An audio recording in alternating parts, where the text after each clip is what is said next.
आप सभी को प्रणाम।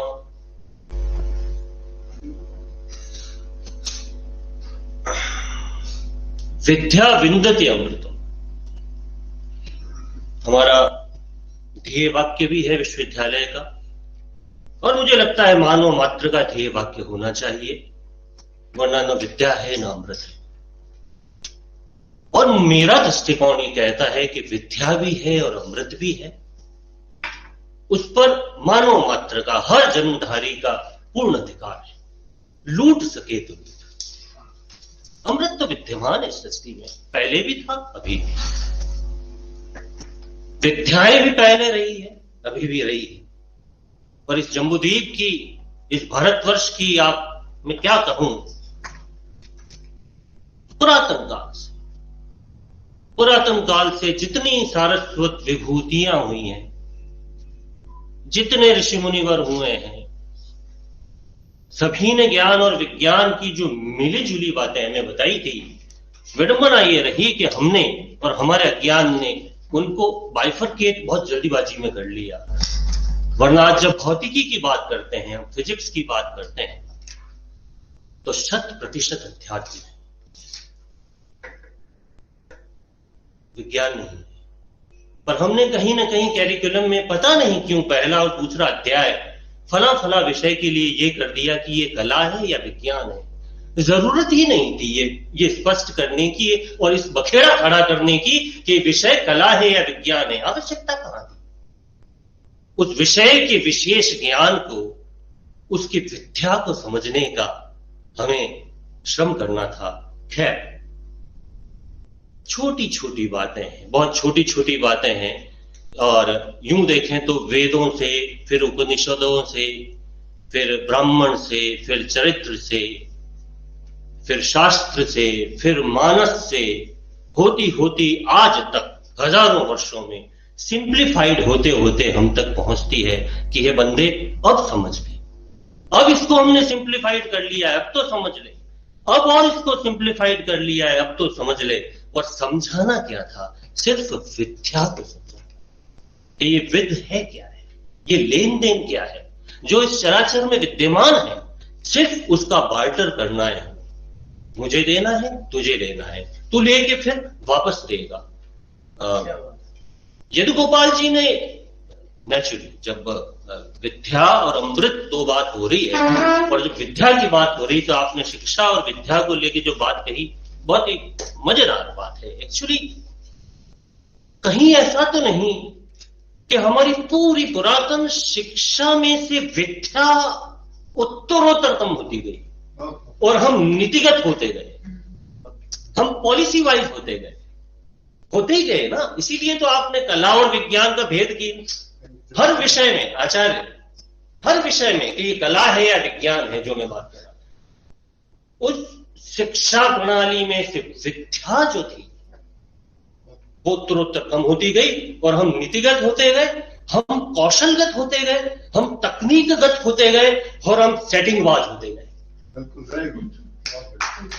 इसलिए वो संभाव, इसलिए वो आदर, इसलिए वो अनुभूति, वो दया, वो स्वभाव, वो दान, वो शील, वो सम्यक विचार, वो विश्वास, वो स्नेह, वो पुरुषार्थ, वो चैतन्य, वो सनातन, वो स्वाध्याय, मैडम, सब उत्तरोत्तर आपकी शिक्षा की नीतियों से गायब होते गए और आप नीति बनाते गए। अब जब आप नीति ही बना रहे हैं, तो फिर अवनीति भी बन सकती है, सुनीति भी बन सकती है, अब तो कलाबाजियां भी हो सकती है, अब तो उसमें आडंबर भी आ सकते हैं।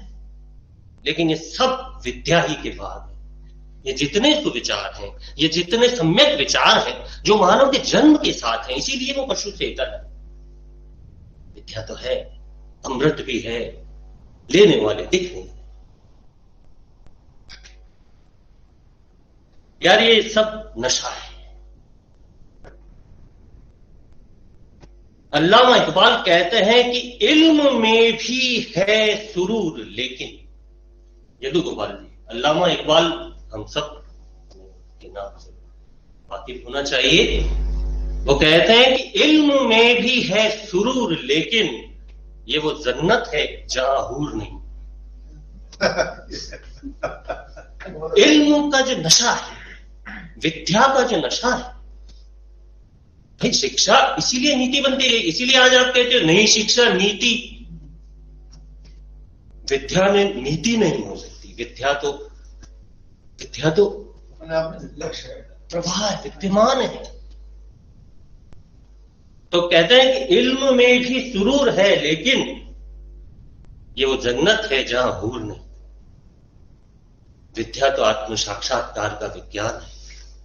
हमें सबको जन्मजात अधिकार है आत्म साक्षात्कार का। सोमनाथ मिश्र जी ने भी जो दो बात कही कि दो स्याह पोल है उनके बीच के जीवन का स्पार्क, ये तो गोपाल जी ने भी बात कही। और हमारे सर ने भी जब आयुर्वेद को ध्यान में रखते हुए, स्वास्थ्य लाभ की बात करते हुए, अमृत को पहचानने की जब बात करते हैं, तो निसंदेह शरीर का, तन का, मन का वेगपूर्ण, गतिमानपूर्ण, आनंदमयी, आनंदकारी होना ही चाहिए। तो ही सत्य की प्राप्ति हो सकती है। वरना उदार चरिता नाम तो वसुधैव कुटुंबकम है, यही है ना।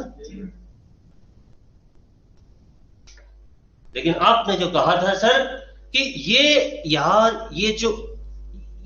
विद्या प्रज्ञादायी है और शिक्षा जागरूक करने वाली है। प्रज्ञा के नशे में आना और जागरूक होना बहुत अलग अलग बात है। एक में स्थूलता है, दूसरे की सूक्ष्मता की बात करने का मुझे नहीं पता अभी तक हम लोगों को अधिकार भी मिला है कि जो तारतम्य कहा जाता है कि ये पिंगला और ये होके वीर्य का ऊर्ध्व होना और फिर आत्मा को परमात्मा से मिलना, इस शरीर के लिए इतना संभव नहीं। अगर नीतियां बना के चले और उस विद्या वाली उस देयता से विलग होते गए, तो मुझे लगता है सब किताबी बातें रह जाए। और वैसे भी विद्या, ज्ञान, शिक्षा, इनकी बात करते हैं तो मैं थोड़ा व्यक्ति से मुझे लगता है, मैं इस बात को लेकर संशय में हूं कि क्या पुस्तक ज्ञान देती है वाकई? क्या पुस्तक ज्ञान दे सकती है? कहीं ऐसा तो नहीं कि पुस्तक हमें सिर्फ जानकारी दे रही है? हमारे उस सम्यक ज्ञान के लिए तो हमें कुछ और तलाशना है जो विद्यमान है। कहीं ऐसा तो नहीं किताबें सिर्फ इंफॉर्मेशन देती है? और वाकई जब मैं देखता हूं किताब खोल के तो मुझे जानकारी मिलती है, ज्ञान तो नहीं मिलता।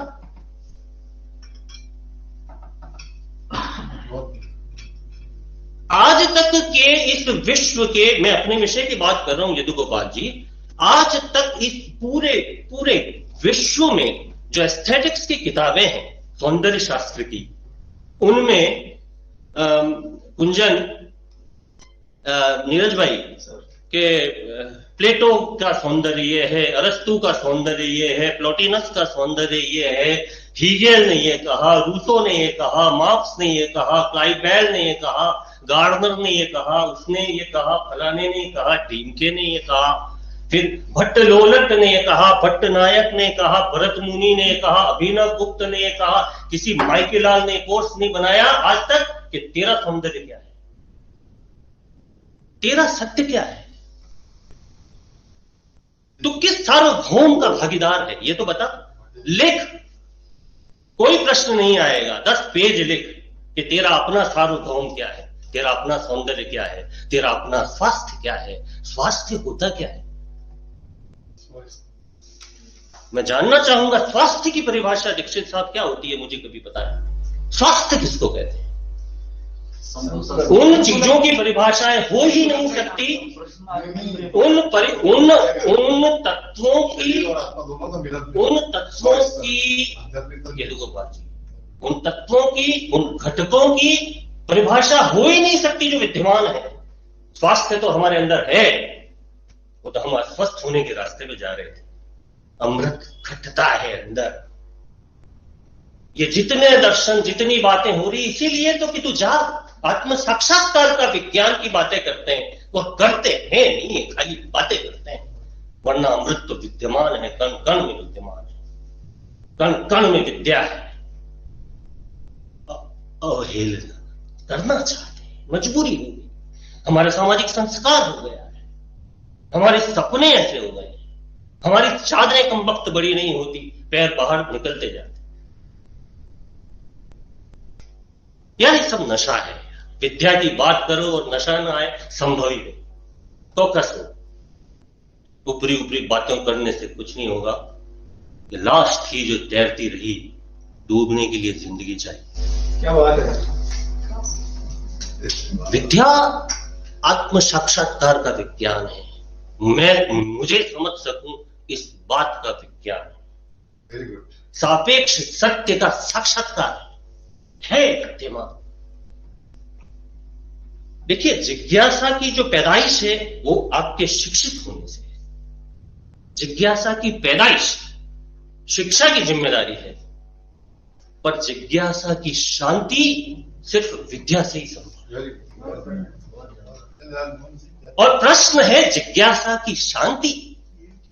जिज्ञासा को तो आप शताब्दियों से पहचान चुके हो, पर वो शांत हो नहीं रही है, बल्कि और बलवत होती जा रही है बड़े अपने कठोर और कुष्ठ विचारों के साथ। और आप एक अदने से बन के देख रहे हैं, अमृत है क्या?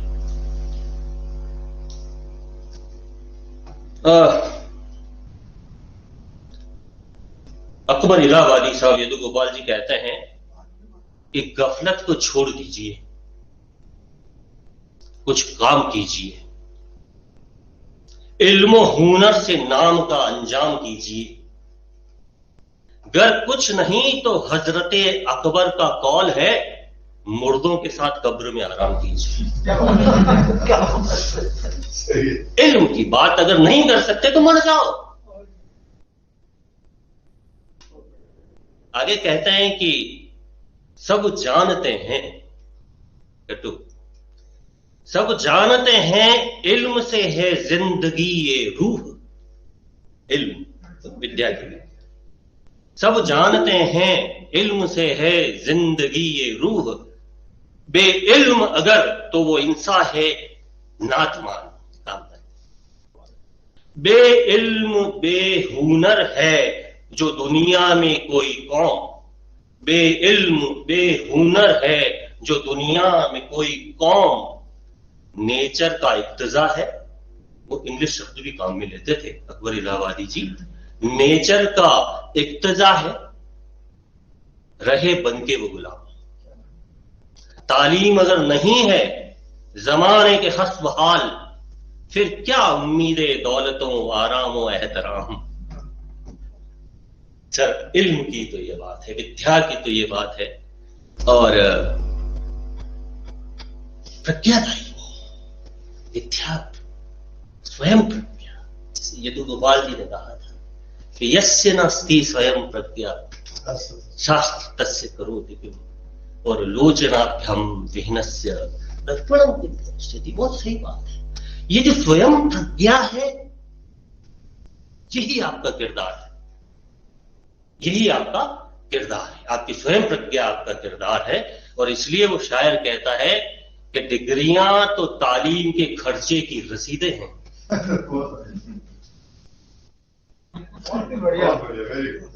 डिग्रियां तो तालीम के खर्चे की रसीदें हैं, इल्म तो किरदार में चलता है। डिग्रियां तो तालीम के खर्चे की रसीदें हैं, इल्म तो किरदार में झलकता है। ये किरदार है, स्वयं प्रज्ञा है। आपको कोई विद्वान नहीं बना सकता, आपको शिक्षित जरूर कर सकता है। आपको कोई माइका लाल विद्वान नहीं बना सकता, शिक्षित कर सकता है।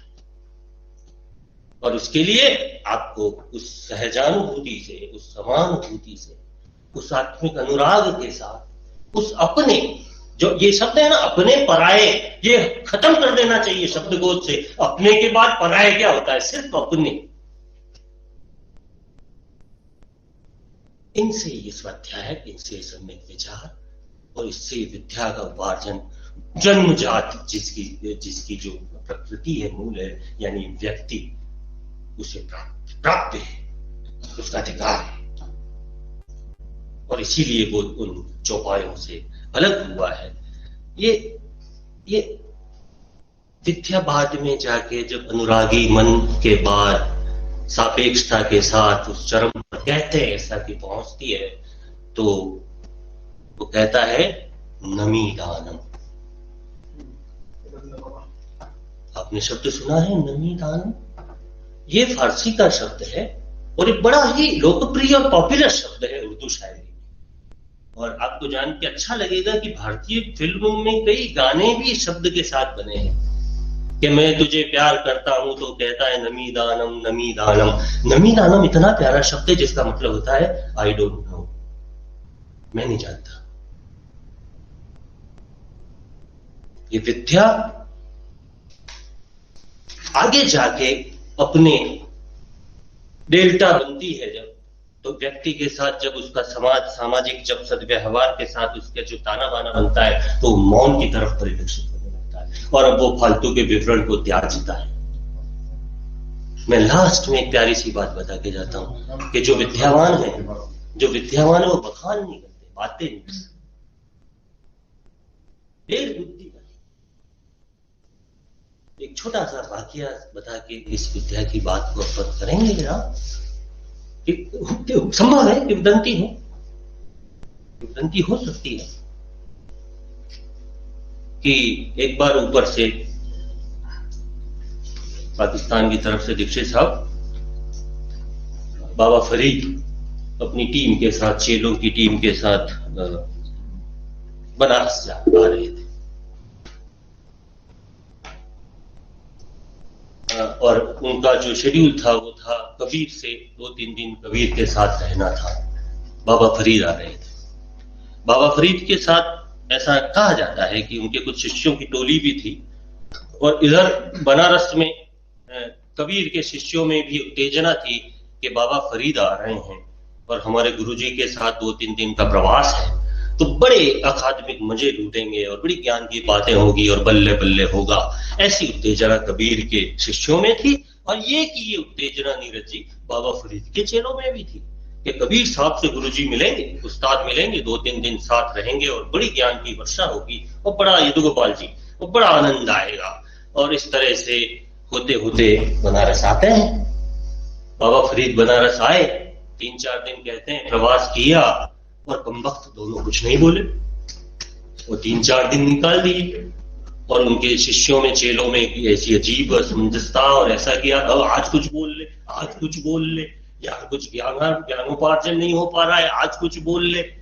और 4 दिन निकल गए और बाबा फरीद भी टाटा करके अपने आगे बढ़ गए देशाटन के लिए और कबीर भी अच्छा साहब ये वो। अब कहते हैं कि दोनों गुरुओं को उनके चेलों ने कहा कि गुरुजी ये क्या हो गया, हम तो बड़े उत्तेजित थे। तो दोनों ने कहा कि हमारे पास कोई बात करने को थी ही नहीं, अब क्या बात करेंगे। विद्या का डेल्टा परिपूर्णता है कि प्रपंच से दूर होता जाता है। विद्या प्रपंची हो नहीं सकती, जो अमृतदायी नहीं है वो प्रपंची कैसे हो सकती है, वो तो मोक्षदायी। इस आनंद को, इसकी परिधि को समझते हुए मुझे लगता है हमें थोड़े से सकारात्मक मानसिक अपने आलंबन को इस स्वीकार्य के साथ लाना चाहिए। वाकई से तहे दिल से हमें हमारी मनीषा को, हमारे व्यवहारगतता को हमें समझना चाहिए। निश्चित रूप से हम शिक्षा के साथ विद्या का बघार भी गाहे बगाहे लगाते जाएंगे। Thank you. बहुत अच्छा।